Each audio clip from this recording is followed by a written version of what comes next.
ever started learning something new and suddenly felt slower, clumsier, or even a bit useless? That's exactly what's been happening to me lately. I recently switched over from Windows to a Mac, and even though I know what I need to do, everything just takes longer.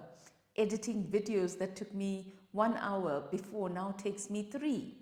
And it's frustrating. It feels like I've taken 2 steps back. If you're learning something new right now, then this video is for you. I'll show you what's really happening and why this learning curve will eventually boost your productivity, not decrease it. Want to hear more? Let's get into it. That dip you're feeling, it's completely normal. It's part of what we call the learning curve. Every time we learn something new, whether it's a tool, a workflow, or even a new mindset, our productivity dips first. It's not because we've lost skill.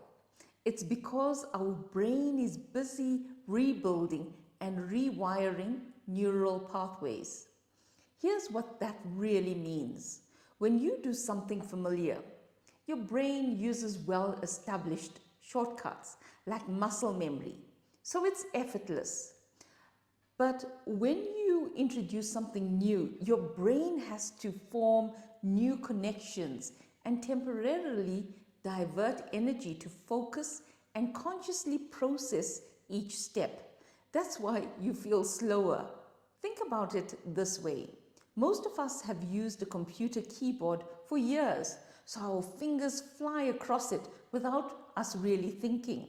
But when you move to a new keyboard or a Mac where some keys behave differently, you suddenly have to pause and think before acting. After enough repetition though, your brain locks in those new patterns and the process becomes automatic again.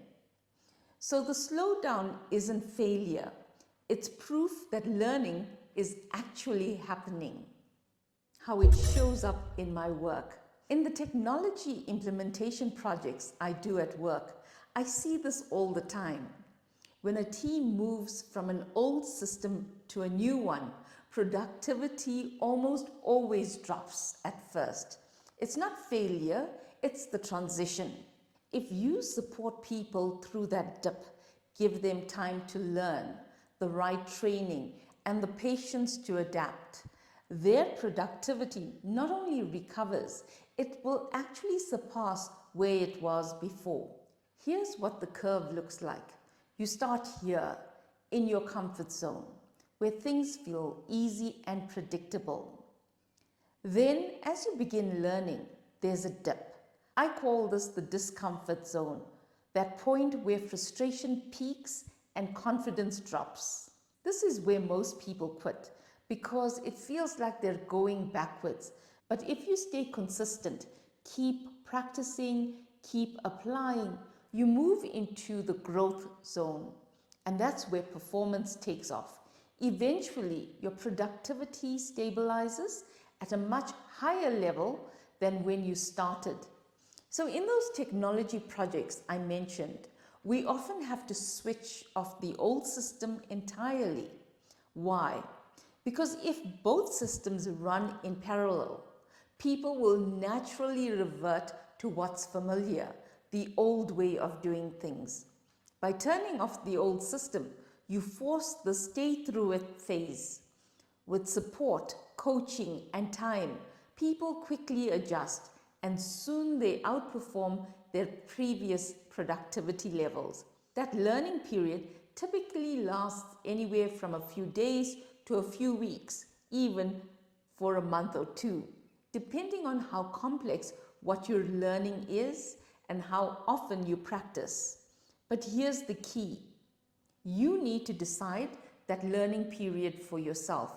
Commit to staying the course for that set time and don't give up whilst you're still in the dip. If you expect the discomfort upfront, it's easier to stay patient and push through until it clicks. what to do when you're in the dip.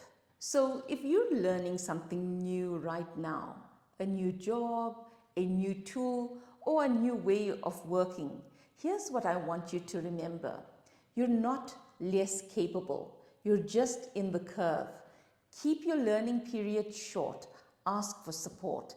And most importantly, be patient with yourself, because every master was once stuck in the dip too.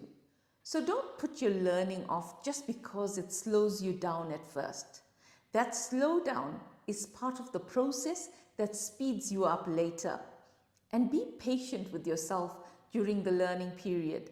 I have to remind myself of that all the time. Don't let the discomfort deter you. Let it remind you that growth is happening. If this spoke to you, I'd love to know, what are you learning right now that feels uncomfortable? Drop it in the comments, because you're not alone in the curve. Keep learning, keep growing, and know that this process will lead you to higher productivity and lasting growth. Let's move towards the productive you without burnout, because you matter. Watch my next video coming up on the screen now for more practical tools, techniques, and motivation. I'll see you there.